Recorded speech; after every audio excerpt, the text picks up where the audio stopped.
I've really had some time to research WikiLeaks over the last year or so, and I think they've done good work releasing the footage from 3 years ago of the gunships, the Apaches killing Reuters reporters and shooting children and laughing about it. They have indicted the Army private who they think leaked that information, and that concerns me about how they protect their sources. They have released 92,000 documents, over 92,000 documents. This time they gave it to Der Spiegel, The Guardian, and the New York Times. It's the biggest news story of the week, and the media is spinning it. Instead of talking about what's in the documents, the media is talking about should the documents have been released. That's how they're spinning this. But I'm more concerned about what the media is focusing in on in these documents. Now, WikiLeaks founder Julian Assange is saying more revelations are to come. Whistleblowing site WikiLeaks says it has a backlog of further secret material after publication of Afghanistan war logs. Now, exactly what our guests said yesterday, both John Young and Wayne Madsen, they said this is not really top secret. This is at best secret. These are mid-level battlefield communiques being sent by mid-level Army officers to the State Department and the CIA, as well as the Defense Department.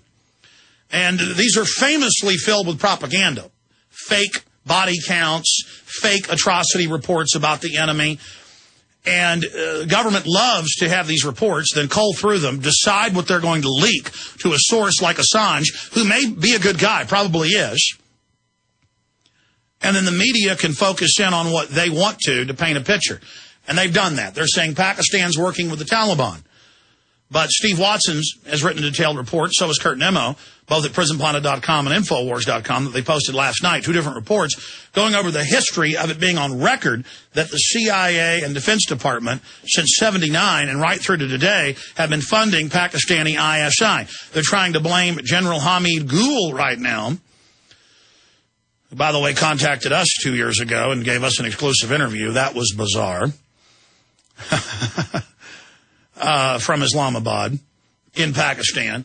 And he, at the time on my show, said, I'm coming out because I'm not going to be blamed for the attack on Mumbai. This was the CIA, Mossad, and British intelligence. And what came out in the Chicago Tribune a few months ago and other papers, headline, U.S. government agent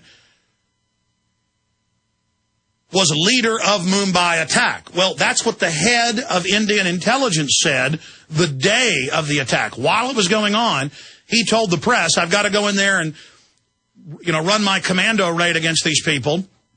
But they've infiltrated Indian intelligence, and this was a Western operation. And by the way, he was not a Muslim. He was a Hindu from memory, but you can go look it up. So he wasn't like some Muslim, lying. And he was killed that day. You notice. The head of Indian intelligence led the raids against him, and he was killed. Remember Mumbai, them attacking the shopping mall, and it was guys running around out of their minds. I saw a video of them, and they looked like they were completely insane, and they weren't wearing turbans. They didn't have beards. And I said they looked like they were on drugs, and then it came out in the Associated Press they were on LSD, PCP, peyote, and other drugs. They just shot some lunatics up, sent them out. Commandos from a Western intelligence operation threw a bunch of hand grenades and shot some people, then changed clothes and disappeared. And then they grabbed one lunatic, hopped up on drugs, who'd clearly been dumped out of a mind control operation. The point is, it came out that was true. This is what the globalists do. They go shoot up a school or a church or a shopping mall. They kill a few of the supposed people they're going to blame. They usually hang one patsy out to dry like Lee Harvey Oswald or Tim McVeigh. And, it came out this was the case. But we'll continue with WikiLeaks. Then I'll get into the missing trillions, not the missing $8.7 billion. That's a whitewash red herring. Stay with us. I've done more research on WikiLeaks. I don't believe, that doesn't mean I'm sure, but I don't believe they're bad, that Julian Assange is bad. But analyzing the latest information they've released, the government now claims they're eyeing an analyst who they think released it.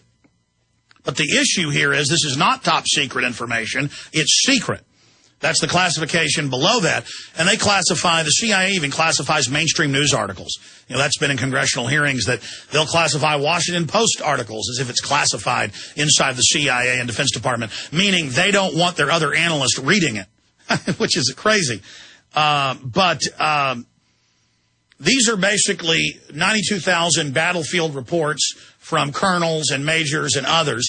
And the Pentagon is famous in planting, especially for internal intelligence and Pentagon hearings with Congress, to paint a false image or picture.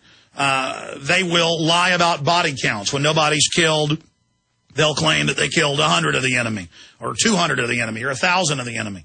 They'll create fake reports. They'll create fake reports about bin Laden. The CIA will create fake bin Laden videos, which they now, 2 months ago, admitted in the Washington Post that they did create a fake bin Laden video.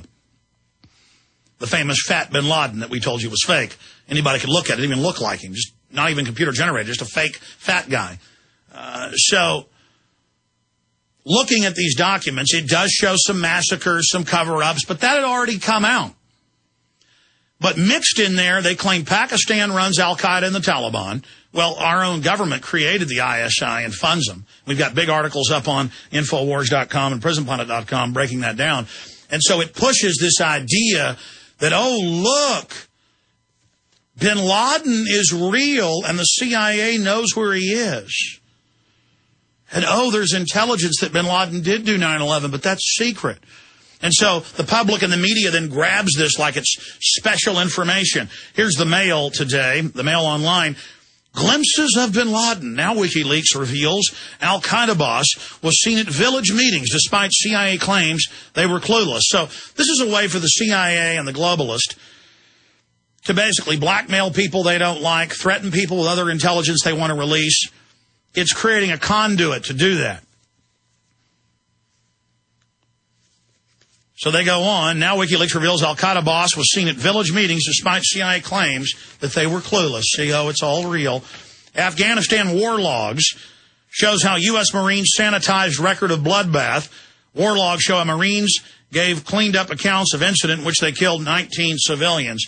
Well, I mean, you had Private Bruckheimer in the Ithaca Times 8 years ago come home and say, or 7.5 years ago, and say, oh, we go into villages and kill everyone, including children, including babies. And the Pentagon was on Fox saying, well, let's clarify. Only certain villages do we kill everyone. Meanwhile, Assange is annoyed by 9/11 truth.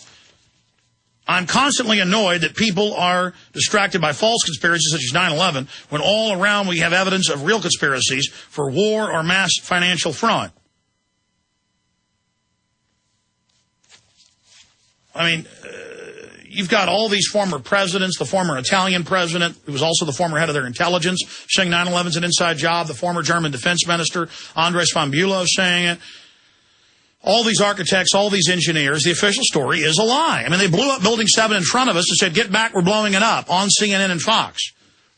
30 minutes before Building 7 fell, they were on CNN and CNN an hour before, 25 minutes before, on two separate channels with the exact same script saying Building 7 had fallen in its own footprint. You know, it's now been declassified. Our government staged hundreds of bombings in Europe in the 50s, 60s, 70s, and 80s to blame it on their political enemies. WikiLeaks did release 2 years ago that Army field manual where Army captains and above who were in black ops were taught how to stage false flag attacks. I mean, this is a dirty business they're in. Our military brass, West Point, has been trained for the gambit, where you sacrifice a pawn to win the game, to draw out your enemy. You know, they'll send troops off on missions where thousands die, knowing it's going to draw the enemy out. That's part of their strategic system of control. And, of course, they'll stage terror attacks. We have Operation Northwoods. That's real. That's ABC News, Associated Press, Baltimore Sun. That's not debated. Operation Gladio, Operation Ajax, all of these are on record. But Assange says, you know, it's irritating. You know, he doesn't want to talk about those documents. Continuing, the Pentagon is eyeing an accused analyst over WikiLeaks data. This is the Wall Street Journal. Military investigators are checking computers used by Bradley Manning, a U.S. Army intelligence analyst charged this month with leaking classified information to see if he is the source of thousands of military documents published by Wikileaks. And what they are is a bunch of propaganda-filled garbage pushing the official story and blaming Hamid Gul, who was the big star of the CIA as the head of Pakistani intelligence fighting the Russians in Afghanistan, who contacted this radio show 2 years ago, or right after the Mumbai attacks happened, almost 2 years ago, to say Western intelligence carried this out. And then it came out in mainstream U.S. papers in the last 3 months that a U.S. intelligence agent was the, quote, commander of the attacks in India. And the head of Pakistani intelligence, the head of Indian intelligence, who was killed that day in those attacks, said that day it was a staged event as it started, to the major newspapers like the Times of India. Here's a Kurt Nemo story that breaks this down. WikiLeaks docs target Pakistan. Very well-written article detailing how if Pakistani intelligence is funding al-Qaeda and Taliban, well, who funds them? The West.